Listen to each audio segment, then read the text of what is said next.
Buenos días para todas y para todos. Hoy es un día muy especial y es que además de ser sábado, la señal del descanso, del reposo, de la paz de Dios, hoy estamos celebrando el Día de la Victoria, ¿Y qué es eso del Día de la Victoria? O quizá mejor, ¿a qué tipo de victoria nos referimos? Pues bien, esa es una victoria de fe, una victoria de valor y gallardía, una victoria en la que algunos de ustedes han sido protagonistas directos y en la que otros sin duda y muy pronto serán protagonistas directos. Y en un sentido más amplio, ese día de la victoria, conmemora el triunfo de la cruz, día en el que aún siendo pecadores Cristo murió por nosotros. Pero también hoy celebramos por anticipado el triunfo final del bien sobre el mal. El día de la victoria final, cuando Cristo venga a llevarnos de vuelta a casa. ¿Algunos de los presentes quisieran participar de ese gran día de la victoria final? ¿Algunos? Muy bien, vamos a orar. Cariñoso Salvador y buen Padre Celestial, a ti sea la honra y la gloria por los siglos sempiternos. Oh Señor, gracias porque en ti tenemos paz, seguridad, regocijo y salvación. Gracias porque impartes tu gracia de manera generosa. Gracias, Señor, porque hoy nos convocas y por anticipado nos das vislumbres de tu amor, vislumbres de eternidad a través del trabajo compartido, porque somos coayudadores contigo, los ángeles, en el gran plan de la redención. En esa mañana, Padre, te pido que sanciones esa reunión con tu presencia, que podamos estar a tono con la emoción que hay en el cielo cuando un pecador se arrepiente, pero también la emoción que se experimenta cuando somos convocados a la misión y vamos aceptando tu llamado. En el nombre de Jesús, amén. Era una familia que vivía en una villa apartada de las grandes urbes, muy distante. La pareja joven había construido su hogar en una remota población a muchas horas, a mucha distancia de la primera capital. Y les había nacido una bebé, una preciosa bebé que era para ellos su tesoro. Fue creciendo y ellos fueron como una familia humilde, ahorrando los recursos, como ahorran las personas que tenemos poco, quizás, pues en una alcancía, y allí comenzaron a guardar sus moneditas durante meses y durante años. La chica fue a la escuela más cercana, el colegio lo tuvo que hacer en una población un poco más distante, y cuando ya se graduó del colegio, entonces se reunió la familia y revisaron los recursos que habían ahorrado. Y contaron, bueno, alcanzaría, habían ahorrado bastante, habían criado animalitos, los habían vendido luego, habían ahorrado más, hasta que finalmente, pues tenían una cantidad más o menos considerable para enviar a la chica a la universidad. ¿Cierto? El sueño de todos, el sueño de nosotros. La chica tuvo que viajar a una población más o menos intermedia durante un día, casi primero por chalupa, los que vienen de tan lejos también sabrán qué es eso, por agua, luego un jeep, otro día casi, y luego un bus un poco más normal, decente diríamos, un día más hasta la gran ciudad. 3 días de camino. Bueno, la mamá y el papá pues se despidieron de manera muy efusiva, como es apenas natural. Iría a la gran ciudad y volvería ¿cuándo? Pues quizás a fin de año, si encontraba un plan especial por allí cerca en la universidad, en alguna empresa para ayudarse un poco. ¿Cuándo irían a visitarla? Estaba bastante complicado visitarla porque era muy costoso además. Pero la chica escribía a sus padres. Y como esa historia viene del siglo pasado, de inicios, que no había teléfonos celulares y casi ni teléfonos alámbricos, ella escribía en los tiempos de las cartas, escribía a sus padres y cuando llegó escribió: pues llegué bien, me recibieron muy amablemente, estoy aquí, el campus es muy hermoso, los directivos parecen muy amables, pues comencé muy bien, estoy muy entusiasmada. Luego, a los 15 días, porque claro, la carta llegaría 8, casi 10 días después de que la escribiera. Escribió luego, voy avanzando muy bien, pues estoy muy satisfecha con lo que estoy aprendiendo, etc. Y así escribió cada 15 días, cuando se iba a la ruta hacia su región. Y después de unos cuantos meses, unos 5 o 6, la mamá y el papá, que siempre esperaban su carta, la de su hija, pues quedaron sorprendidos porque no llegó esta vez la carta de su hija. Y bueno, pensaron quizás no alcanzó a llegar a tiempo al correo, ¿cierto? Al bus que la llevaría al otro lugar y de vuelta, o se extravió en el camino, quizás. Lo cierto es que esperaron con un poco de impaciencia hasta que finalmente llegó la otra línea en la que llegaría seguramente la carta. ¿Y qué creen? Pues la carta no llegó la carta. Y ahora sí que la mamá, el papá también, pero la mamá particularmente se preocupó mucho y dijo: mi hija nos escribe siempre y ahora no ha escrito. Pues comenzó a buscar y a gestionar recursos de un lugar y de otro, a vender un animalito que tenía, a ver si podía ella viajar, porque necesitaba saber que su hija estaba bien. La preocupación de los padres, ¿cierto? Cuando llegó, 15 días después, ya sería mes y medio, habrían pasado 7 meses ya, más o menos, pues ella estaba lista, no había llegado hacía un mes, no había llegado hacía 15 días, ahora quizás llegaría, pero mejor estaba lista para viajar. Pediría descuento, ahorraría un poquito más y viajaría. Y cuando llegó la línea esta, en la que llegaban las cartas de afuera, ¿qué creen? Pues esa vez sí llegó, estaba firmada por su hija. Ese alivio en el corazón de la mamá y del papá. ¿Y qué fue lo que leyó la mamá? Bueno, algo así como lo siguiente: queridos mamá y papá, disculpen que haya demorado tanto en escribirles. Por desgracia, mi blog de cartas y los sobres fueron destruidos la noche en que el dormitorio fue incendiado por los manifestantes. Ya salí del hospital y los doctores dicen que voy a recuperar la visión tarde o temprano. Bill, el muchacho maravilloso que me rescató de entre las llamas, se ofreció gentilmente a compartir su pequeño departamento conmigo hasta que nuestro dormitorio sea reparado. Y siguió escribiendo: proviene de una buena familia, por lo que no les sorprenderá que les diga que nos pensamos casar. En realidad, sigue diciendo la carta, como ustedes siempre quisieron ser abuelos, seguramente se alegrarán con la noticia de que estoy embarazada y por lo tanto serán abuelos en unos meses. Bueno, la mamá casi no podía dar crédito a lo que leía, el papá lo leían otra vez y era eso lo que decía. Y al final, a pie de página, postdata, decía: por favor, no tomen en cuenta la práctica redacción de los párrafos anteriores. No hubo incendio, no estuve en el hospital, no perdí la vista, no estoy embarazada y ni siquiera tengo un novio. Pero me saqué una muy mala nota en francés y perdí química. Bueno, por lo que quería asegurarme de que evaluaran esa noticia desde la perspectiva correcta.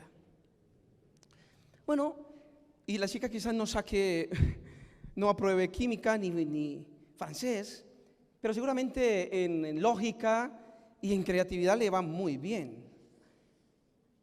El título, si pudiésemos ponerle uno al tema de esta mañana, sería: da un giro a tu vida, sin excusas, da un giro a tu vida, que también es el título del programa hoy, del gran día de la victoria, que celebramos como Emprendum, UNAC, aquí en nuestra universidad en Colombia. Retomemos algunos asuntos que considero de gran relevancia y muy personales, por cierto, a partir del llamado que Dios dirige a Moisés, particularmente del momento cuando es llamado por Dios en ese encuentro memorable, legendario, extraordinario. Vamos a ver, han pasado casi 200 años, ¿sí? Los teólogos que por ahí rastrean el minuto a minuto de esa cronología, más o menos 200 años, un poquito menos, desde que llegaron los familiares de Jacob. ¿Sí? ¿Cuántos eran? Los que entraron a Egipto, 70. Bueno, han pasado unos 200 años más o menos y ahora se cuentan por miles.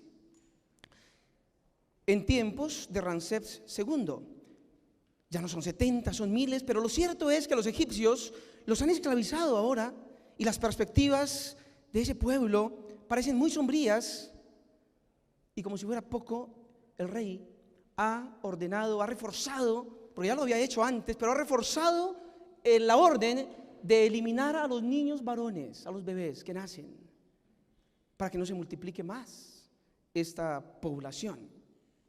Justo en esas condiciones para nada ideales, nace Moisés, que es salvado milagrosamente de las aguas, y ahí viene su nombre, Moisés. Y va creciendo con el anhelo profundo de que su pueblo sea liberado de la esclavitud. Ese es su anhelo. Ahora se encuentra frente a su gran oportunidad, gloriosa oportunidad de llevar a cabo sus más nobles ambiciones. Aquello por lo que fue educado por su madre, Jocabet, hasta los 12 años. Aquello por lo que también fue exiliado. Recordemos que por ese anhelo allí escondido, pero profundo y muy auténtico, pues Moisés se equivoca un poco y entonces tiene que ser exiliado. Ya volveremos a ese contexto particular. Pero contrario a lo que uno esperaría, Moisés rechaza el llamado de Dios y se niega a actuar, a dar lo mejor de sí por una causa noblísima como la que Dios estaba proponiéndole. No es cierto, no es cierto que algo semejante ocurre con algunos de nosotros hoy cuando Dios nos llama. Dios, que nos conoce mejor de lo que nosotros mismos nos conocemos, nos propone, nos hace propuestas de acción. Porque la religión de Cristo, como dice la señora White, es eminentemente práctica. Y Dios nos conoce y Él sabe los talentos que nos ha dado. Y entonces nos comisiona, nos envía, nos llama. O como diría el profeta de la antigüedad, nos persuade con cuerdas de amor. Y nosotros nos hacemos los de, como decimos por aquí en estos lares, los de la oreja mocha, ¿cierto? Como que no es conmigo. Y le decimos que no.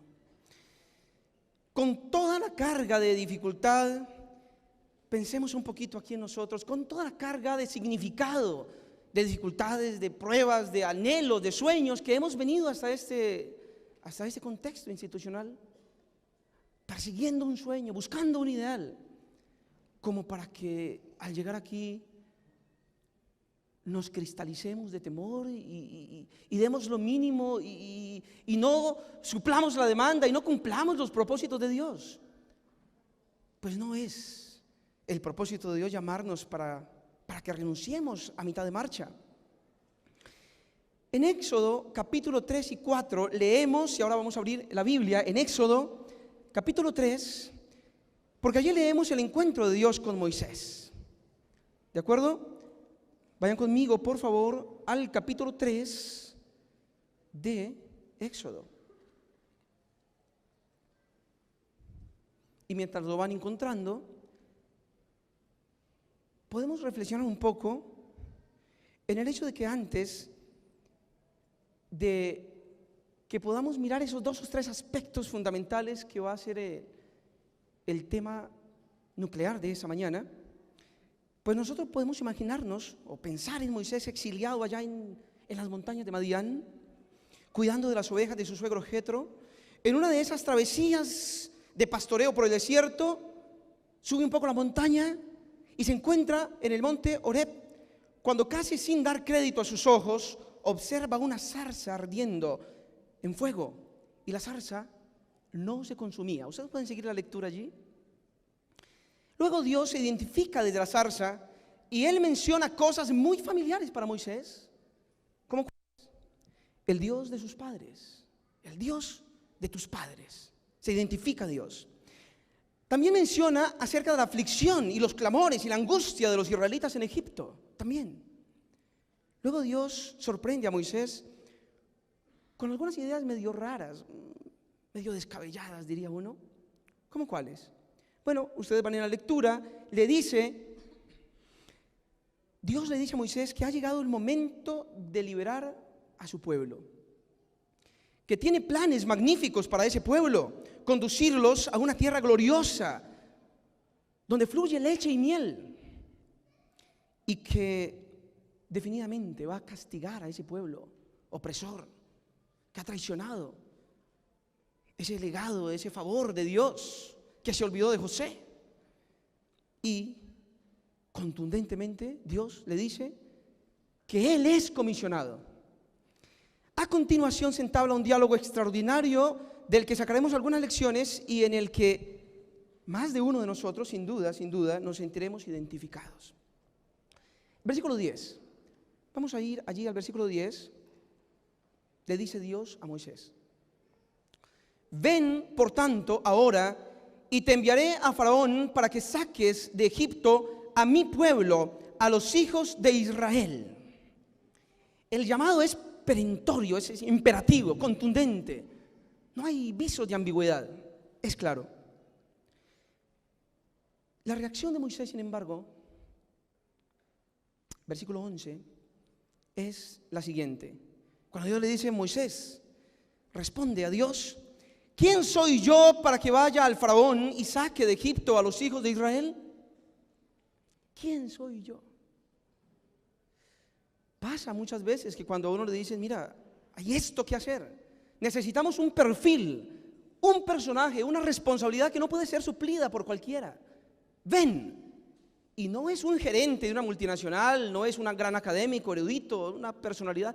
Es Dios quien le invita y le comisiona y le llama y le dice: ven. Pero a Moisés le parece más fácil aquello del facilismo, ¿cierto? Incluso del anonimato, para no actuar. Le parece más fácil decirle: Señor, ¿quién soy yo? Claro, uno casi que siente simpatía con Moisés al principio porque pues, ya uno está cansado del síndrome de usted no sabe quién soy yo y usted no sabe quién soy yo. Cierto, eso se ve mucho en algunos ambientes, en este no mucho. Pero Moisés al contrario dice: no, yo no soy. ¿Quién soy yo? Yo no soy nadie. Sin embargo, algunos eruditos convergen en el hecho de que la actitud más o menos excesiva de humildad de Moisés, en realidad habla de una falsa humildad. Y vamos a ver por qué en el transcurso. Pero vamos más despacio, pensémoslo bien. ¿No tenía acaso Moisés razones para rechazar el llamado? Pregunto. ¿O en verdad sería toda su argumentación quizás más bien una magistral búsqueda de excusas que siempre sacamos cuando necesitamos actuar? ¿Qué sería lo de Moisés? A ver, cambiemos por un momento el personaje y el escenario. Hagámoslo más personal, ¿de acuerdo? Recordarán ustedes la invitación para contextualizar nuestro escenario aquí de Jesús, cuando Jesús contó esa parábola de la cena. Bueno, contó varias cenas, pero la que está registrada particularmente en San Lucas 14, 15 al 24, que no pretendo que lo leamos todo, pero vamos a leer o a revisar desde el 18, y he elegido una versión para revisar esos 3 versículos de la Nueva Traducción Viviente. Pero ustedes conocen el escenario, así que les va a resultar también, como el llamado de Moisés, muy personal, o muy familiar más bien.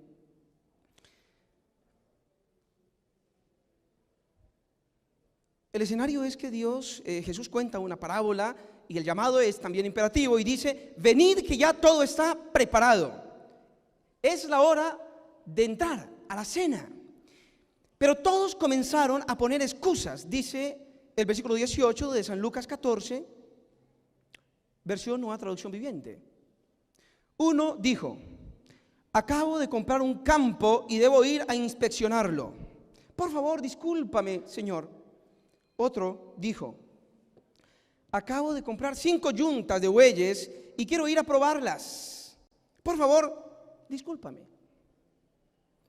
Y un tercero le dijo: oh, Señor, es que acabo de casarme, fíjate, y pues, como entenderás, no puedo ir. Discúlpame también. El texto redunda en escenarios que son bastante lógicos. Bueno, es que tengo compromisos previos, es que acabo de casarme, es que ya me comprometí a otro y hay que cumplir lo que uno promete. Y bueno, tengo un compromiso previo. ¿Cómo podríamos decirlo aquí para el escenario nuestro? Señor, tú sabes, Señor, yo no soy especialmente el más talentoso, aún ignoro muchas cosas, Señor, creo que no soy la persona que buscas, no sé muchas cosas, son muy básicos, Señor, estoy llegando apenas. Interesante que la señora White mencione en Palabras de Vida del Gran Maestro, capítulo 25, ese gran capítulo, cómo enriquecer la personalidad. Menciona ella allí que la pregunta que más nos conviene respondernos no es ¿cuánto he recibido? ¿Mucho o poco? No, no, no. La pregunta más importante que podemos plantearnos, la más inteligente, es ¿qué estoy haciendo con lo que tengo? Con lo que tengo. Pero continuamos amontonando, buscando, coleccionando excusas. Señor, no puedo servirte ahora porque mis horarios de clase son muy intensos. Discúlpame, Señor. Esos profesores que no le dejan a uno tiempo ni para la consagración, y comenzamos entonces a excusarnos y a hacer partícipes a otros de nuestras respuestas tan creativas. Tú, Señor, que todo lo sabes, conoces cómo es que tengo que levantarme temprano para ir a clases y después de eso tengo que ir a trabajar hasta la noche. Eso de la oración y el estudio de la palabra y la testificación, por ahora, Señor, por lo menos por ahora, está complicado, Señor, tú sabes, después. Aquí no sería I will go to, sino más bien I will go later, algo así, después.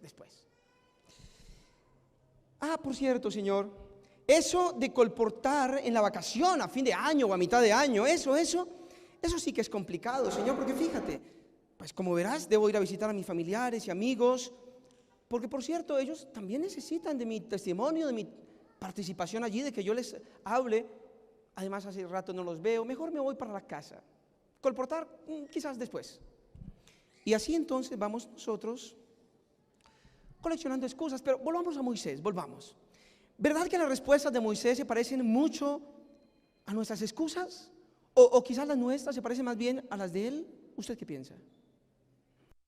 Bueno, todas las excusas tienen la misma estirpe, ¿cierto? La misma impronta. Después de su primera era negativa, la de Moisés, Dios le dice, versículo 12,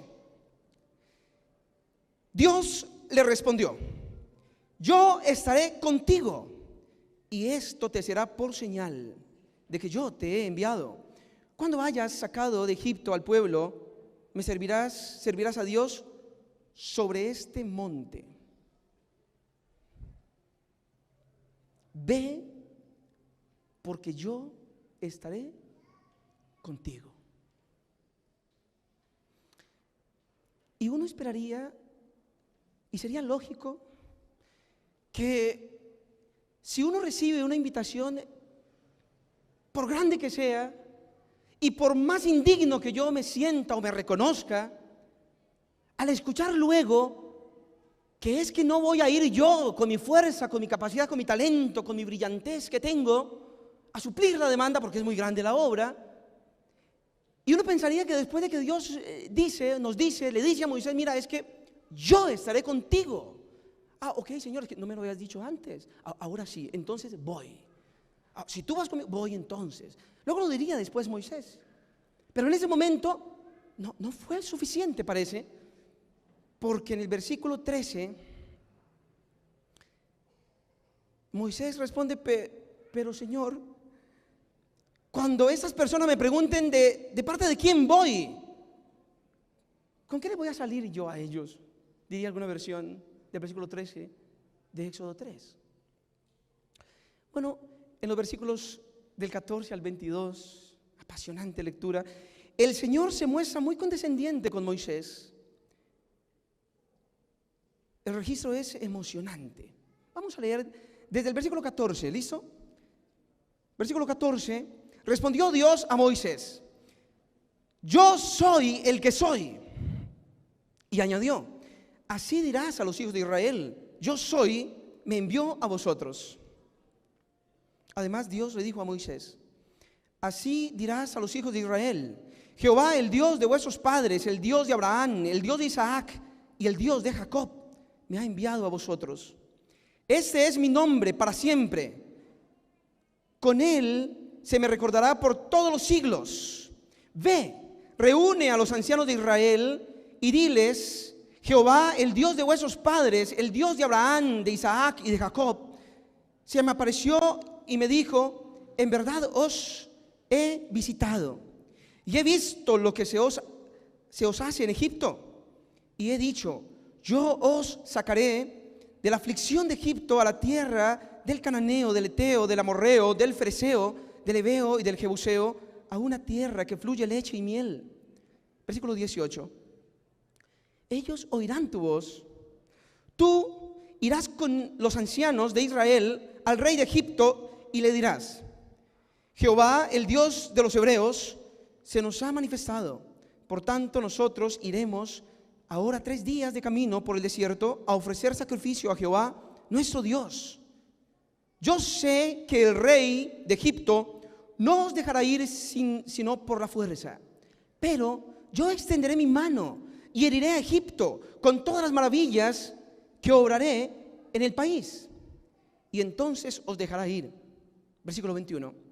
Yo haré que este pueblo halle gracia a los ojos de los egipcios, para que cuando salgáis no vayáis con las manos vacías, sino que cada mujer pedirá a su vecina y a la que se hospeda en su casa alhajas de plata, alhajas de oro y vestidos, los cuales pondréis sobre vuestros hijos y vuestras hijas. Así despojaréis a los egipcios. ¿Qué les parece las razones que Dios le da? Le explica el plan, el proyecto, la manera como va a actuar. Anticipa la respuesta, anticipa los acontecimientos. Entonces, ahora sí, lo que pensaríamos, lo que Moisés necesitaba es una explicación. Venga, compárteme el plan, Señor. A ver, yo lo entiendo para confirmar mejor mi llamado. Sin embargo, en el versículo 1 del capítulo 4, encontramos a Moisés respondiendo: ellos no me creerán ni oirán mi voz, porque dirán: no te ha aparecido Jehová. ¿Qué les parece? Sorprendente, insólito. Ahora Moisés es quien le dice a Dios lo que va a pasar. ¡Qué pretensión! Ya sé que es difícil de imaginar, pero ¿cómo hubieras reaccionado tú en lugar de Dios frente a tamaña negativa, cómo diríamos, testarudez, tamaña evasiva, renuncia, como si no estuviera entendiendo lo que Dios está hablando? ¿Cómo hubieras actuado tú? Bueno, por suerte Dios no es como nosotros, no actúa como nosotros, sus pensamientos no son como los nuestros, su modus operandi no es como el nuestro. Y entonces allí, en el versículo 2 al 9, vemos al Dios de la paciencia, dándole a Moisés pruebas de su amor y poder. Extraordinario nuestro Dios. Pero la negativa de Moisés parece no conocer límites. Versículo 10 del capítulo 4. Entonces dijo Moisés a Jehová: ay, Señor, nunca he sido hombre de fácil palabra, ni antes ni desde que tú hablas con tu siervo, porque soy tardo en habla y torpe de lengua.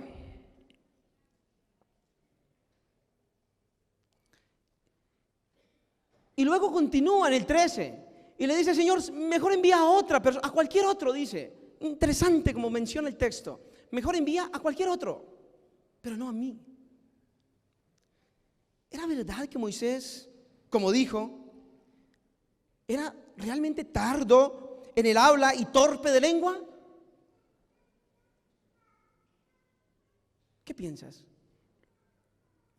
Bueno, lo cierto es que, contrario a las ideas que suelen pulular por ahí sobre su supuesta tartamudez, ¿cierto? Yo creo que aquí esa situación ya está bastante solucionada, por lo menos en la facultad de teología, porque fíjense que en Hebreos 7:22 se presenta a Moisés, o la escritura nos dice que Moisés había sido enseñado en toda sabiduría de los egipcios, sí, pero que era poderoso en palabras y hechos. Y no solo eso, sino que los discursos que se ven luego en el ministerio ulterior de Moisés nos hablan de la elocuencia de Moisés, de su capacidad oratoria, por supuesto esa paciencia que identifica a esos grandes caudillos como él. Pero Moisés era humano, como nosotros, ¿sí? Y humanamente hablando, ¿acaso no tenía razones auténticas? ¿Quién era él? ¿Quién era Moisés? ¿Quién era Moisés antes de ser el gran caudillo de las huestes de Israel? Bueno, Moisés, que significa rescatado de las aguas, y que ya mencionamos y como leemos en Éxodo, pues justamente fue sacado porque nació siendo esclavo, venía de allí. Ustedes saben lo que nos cuesta a veces a nosotros superar nuestra procedencia. Incluso como sociedad en Colombia, es que fuimos conquistados, ¿sí?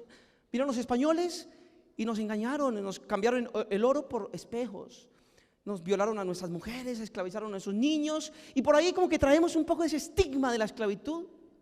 Eso pasa también. Y aunque Moisés ya no era esclavo, gran parte de su familia y todo su pueblo estaba en la esclavitud. ¿Pero quién era Moisés ahora? ¿Un criminal que había tenido que huir como un fugitivo y ahora estaba exiliado en el exilio allá en las montañas recónditas? Ese era Moisés, un simple pastor de ovejas. Ese era Moisés. ¿Y tú? ¿Quién eres tú? ¿Cómo te consideras tú? ¿Quién eres tú? Un chico quizás de provincia que viene tan lejos, quizás no tuviste la oportunidad, la dicha de tener una formación más o menos culta. Quizás también te sientes que te sacaron con espejo de por allá, como en mi caso. Tal vez eres una chica que cargas con algunos complejos, quizás de una infancia rota, una familia disfuncional, y tienes complejos de autoestima, de valor personal, de autoconcepto, y cargas con heridas, miedos, derrotas. ¿Quién eres tú? Pero ¿saben una cosa? Es que lo que importa aquí no es quién eres tú. Por más importantes que somos para Jesús, lo que importa aquí en el llamado de Dios a cada uno de los seres humanos no es quién eres tú, sino quién es Dios el que te llama. ¿Tan difícil ubicarnos en perspectiva? Porque lo que importa no es quién eres o quién fuiste en términos de capacidad, de representación, que a veces nos importa tanto la representación, ¿cierto?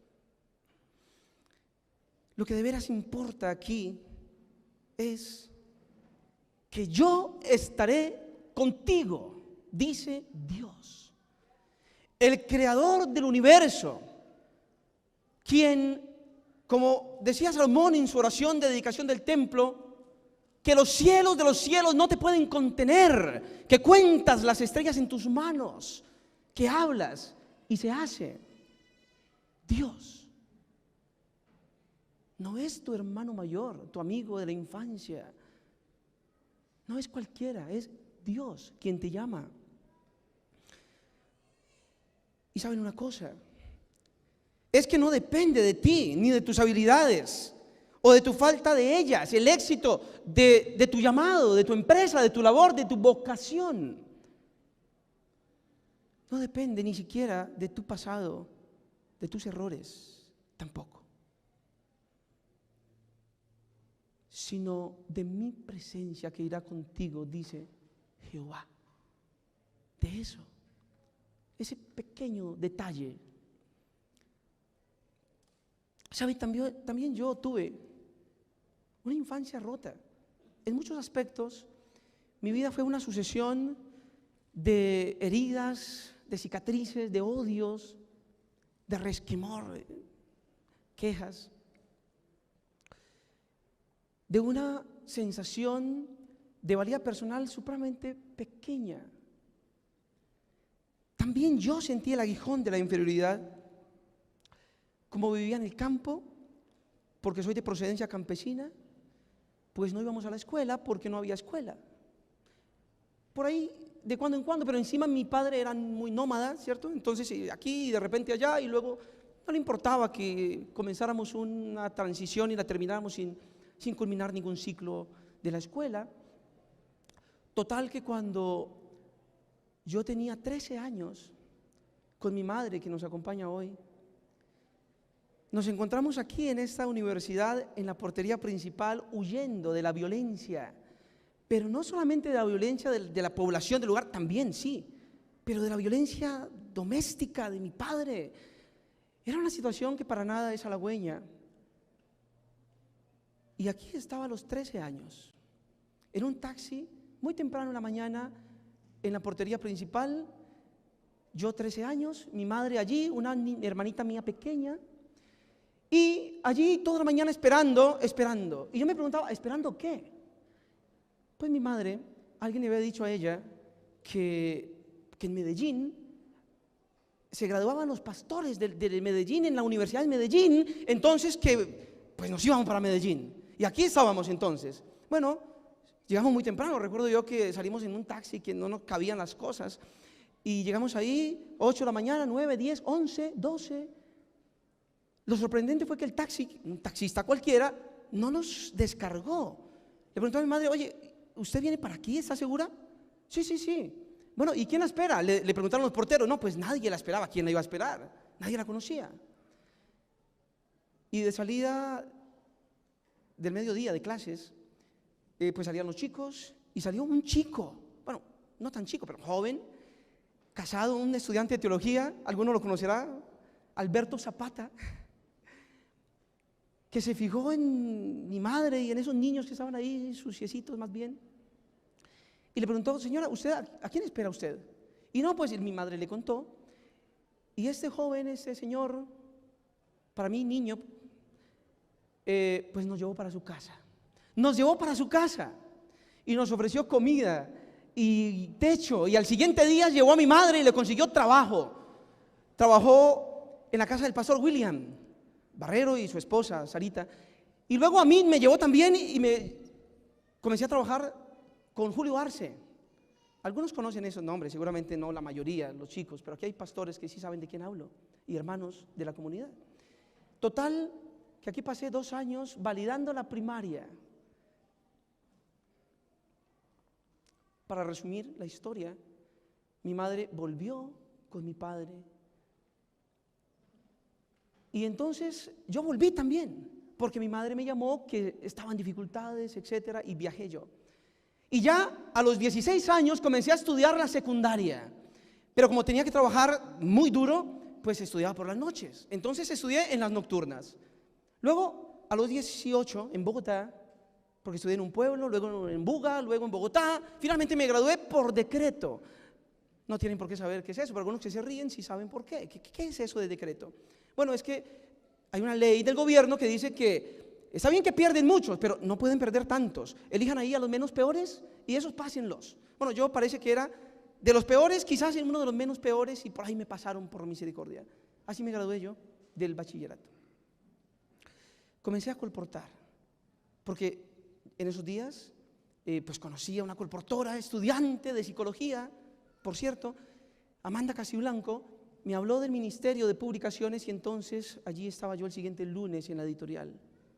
Y comencé con el bolsito y con los libros, y cuando tocaba la puerta y salía una chica, cambiaba yo de colores y me bloqueaba completamente y no sabía qué decirle. Y si era un señor que me abría la puerta, un señor un poco mayor, también me bloqueaba por miedo. Me daba la sensación de que iba a sacar un garrote y me iba a pegar.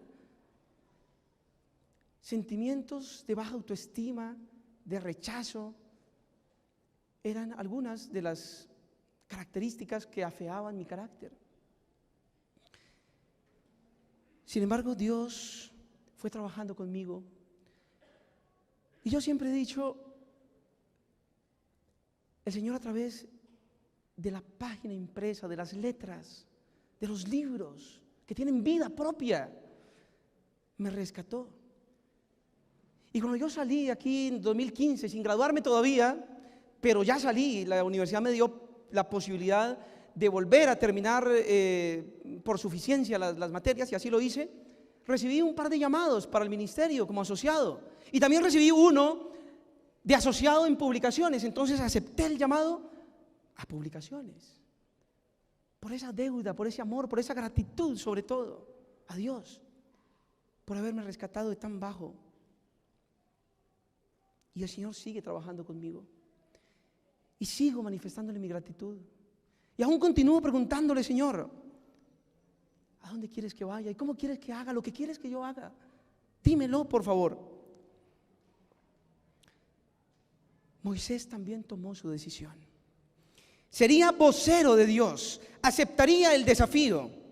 Es verdad que su pasado, con toda su carga de frustración, de culpa, su realidad, que como ancla lo agarraba por ahí, lo hacía sentir dubitativo, sentirse así. Descubrió, sin embargo, como dijera Víctor Frankl en El hombre en busca de sentido, cuando el ser humano encuentra un por qué, siempre encontrará luego un cómo. Pero si tienes un por qué, el cómo viene fácil, la metodología, la forma. Como dice el poema, duele amar y no ser correspondido, pero lo que más duele es amar y no tener el valor para decirle a la persona que se le ama. Pues entonces Moisés descubrió y reconoció finalmente, porque eso atestigua la historia del Éxodo. Aceptó finalmente el llamado, con un poco de insistencia, pero fue. Sin duda reconoció que la mayor frustración de la vida no está en no alcanzar los sueños. No. Usted me dirá, ¿cómo no? O sea que si yo no alcanzo mi sueño, ¿no es por eso que estaré frustrado, acomplejado ahí, quejándome, amargado? Pues no. Fíjense, parece ser que la mayor frustración de la vida no es sentarse en el umbral del tiempo, pasó un ciclo, unos años, en fin, y mirar en retrospectiva y pensar, no alcancé lo que quise, mis ideales, mis sueños, mis utopías. La mayor frustración más bien está en no haberlo intentado. Ya mencionábamos el poema, ¿cierto? Porque lo que más duele efectivamente es pensar que pude haberlo hecho y ni siquiera lo intenté, ni siquiera. Moisés dejó de coleccionar excusas y se vistió de valor. Reconoció lo que también diría la señora White mucho tiempo después. ¿Qué dijo ella? Tantas cosas lindas, ¿cierto? Pero ella dice, el ideal que Dios tiene para sus hijos está por encima del alcance del más elevado pensamiento humano. De nuevo, el ideal que Dios tiene para ti está por encima del alcance del más elevado pensamiento humano. Dice mensaje para los jóvenes. Tan lindo que lo dice la señora White. Finalmente Moisés aceptó el llamado. Iría a cumplir la misión. No rechazaría más. No se escondería detrás de la barracada. No saldría. Iría. Preguntaría. Recibiría gracia, poder, eficiencia del que solo puede darla, Dios. Decidió que iría. ¿Y tú? ¿Irás también? ¿Le dirás que sí al Señor? Como dijo el pastor David Wilkinson, tiemblo al pensar cuánto habría perdido si me hubiera dado por vencido después de mis primeros fracasos. Después de mis primeros fracasos. Porque ya sabemos que los fracasos solamente son peldaños de superación para ascender, para llegar. ¿Y cuánto habrías perdido tú? Difícilmente calculable, ¿verdad? ¿Cuánto habrás perdido si le dices que no y si insistes en tu rechazo, en tu negativa? ¿Cuánto habrás perdido? Mientras estamos en esta orilla de la eternidad, no faltarán condiciones para templar el carácter y probar de qué estás hecho. Entre tanto, Dios te llama hoy a servir en su causa redentora. Tantos flancos que te necesitan. Dios podría haber usado ángeles, como dice Servicio Cristiano, la señora White, pero nos ha elegido a nosotros, a mí. Cuán condescendiente es Dios. Entre tanto, Él te llama para bendecirte. Él anhela desarrollar en ti un carácter para la eternidad. Dios tiene para ti un propósito extraordinario. Su anhelo mayor es que vivas para siempre en las moradas celestiales. San Juan 14, en la casa, en nuestro verdadero hogar. Por eso, en su infinita sabiduría, Dios diseña planes y ministerios como el de la salud, como el pastoral, como el de publicaciones, como el colportaje. ¿Para qué? Para bendecirnos, para desarrollar en nosotros un carácter, para que también nosotros gocemos de la bendición y de la alegría, del gozo que hay en el cielo cuando un pecador se arrepiente, cuando uno entrega una publicación, cuando la gente lee, se emociona, absorbe, como vamos a verlo en el programa de esta tarde, que por cierto están todos invitados a las 4 de la tarde, la celebración del gran día de la victoria, viniendo con las gavillas. Aunque algunos salieron medio llorando, volverán con gozo, y ese gozo es el que vamos a ver hoy vívidamente en muchos de ustedes, y del que esperamos también, por la gracia del Señor, se impregnen otros más y nos acompañen y vayamos juntos al campo de la mies, donde ya está lista para la siega y donde hay tanta necesidad de obreros. Oramos. Cariñoso Salvador y buen Padre de amor, muchas gracias, Padre eterno, porque aún siendo pecadores, Cristo murió por nosotros. Gracias, Padre, porque no has visto ni has considerado nuestros fracasos anteriores, nuestra fealdad de carácter, nuestros errores, nuestros miedos. Lo que tú has visto, Señor, es lo que podemos llegar a hacer por tu gracia. Oh, Señor, inspira en nosotros también el mismo espíritu de Moisés, que dice tu palabra que luego fue puesto en otros líderes, en el pueblo. Que como él, Señor, también digamos, sí, Señor, voy. Y vayamos entonces a conquistar territorios enemigos, a libertar de la opresión, a llevar la luz a los que perecen en las tinieblas del error. Y Señor, a pesar de nosotros, a pesar de mí, a pesar de nuestra ignorancia, o quizás de nuestra suficiencia, de nuestro ego, te rogamos, Señor, que podamos tener ese encuentro transformador contigo, personal, auténtico, profundo, y entonces vayamos a conquistar en tu nombre y para tu gloria. En el nombre precioso de Jesucristo, tu Hijo amado, lo pedimos. Amén.